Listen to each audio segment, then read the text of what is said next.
मुलाकातें हैं अब खत्म हुई, मुलाकातें हैं अब खत्म हुई, साजिशों का अब माहौल है और सियासत में अब ये कोई नई बात नहीं। नमस्कार, मैं हूं आपके साथ प्रदीप आजाद। सूबे में अगले साल चुनाव है, सरकार के नए नुमाइंदे चुने जाएंगे, तैयारियां चल रही हैं। कोई प्यार मोहब्बत में जुटा है तो किसी के दिल में कुछ और ही चल रहा है। इन तस्वीरों को देखकर तो लगता यही है कि वाकई कहीं ना कहीं साजिश की नई इबारत तो लिखी ही जा रही है। सूबे के सरदार ने भी साफ तौर पर कह दिया है कि फूल वालों सुधर जाइए। सीधे तौर पर मुखिया जी ने आज जो बात कही है उससे तो लगता है कि जोधपुर में जो भी कुछ हुआ एक पार्टी की वजह से हुआ। सूबे के मुखिया ने तो आज सीधे तौर पर कह दिया कि बीजेपी नेताओं को ऊपर से इंस्ट्रक्शन है कि कुछ भी करके सरकार को बदनाम करो, मुख्यमंत्री को बदनाम करो। इनके पास मैसेज आते हैं, इसके हिसाब से ये काम कर रहे हैं। जोधपुर में परंपरा रही है कि ईद के मौके पर सभी पार्टियों के नेता एक साथ बैठते हैं। जोधपुर में ईद की नमाज में बीजेपी नेता जाते हैं तो ये हालात नहीं बनते। बीजेपी नेता हर बार ईदगाह जाते हैं, इस बार क्यों नहीं गए? नेता ईदगाह जाते तो लोगों को समझा सकते थे। इनका यह सोचा समझा षड्यंत्र है।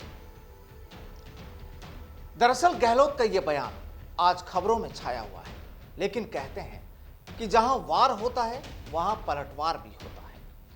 अब राजस्थान भाजपा के मुखिया ने भी तो कह दिया है कि अशोक जी, तुष्टीकरण की आपकी राजनीति ने शांतिपूर्ण प्रदेश को दंगों और दबंगों के हवाले कर दिया।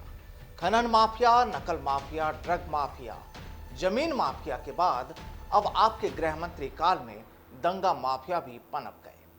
लेकिन हम अपने लोगों पर अत्याचार नहीं होने देंगे। देखते हैं आपकी लाठी में कितना दम है।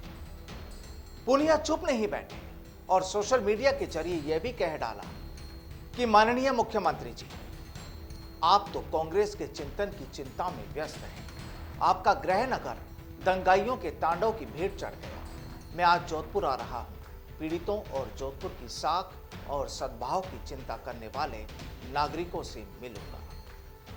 करौली से लेकर जोधपुर तक दंगाई बेखौफ है। हो सके तो आंखें खोलिए और राजधर्म का पालन करिए। जनाब, अब यह सियासत नहीं तो और क्या है। माना कि एक अमन पसंद शहर में कोई सियासी चिंगारी लगा गया हो, लेकिन बाकी के लोगों का कसूर क्या? आखिर किसी पर लाठी बरसाना या फिर किसी को पीट देना कहां का इंसाफ है? और जब ऐसा होता है तो सियासत का डंडा भी चलता है, कानून के पहरेदार भी लाइन लगाते हैं, पब्लिक में खौफ का साया मंडराता है। लेकिन जो भी हो, अब यहां वो मंजर नहीं। खेल खेलने वालों ने खेल लिया, भुगतने वालों ने भुगत लिया। बस अब काम लगता है सियासी रह गया। चल रहा है अब उनका खेला भी।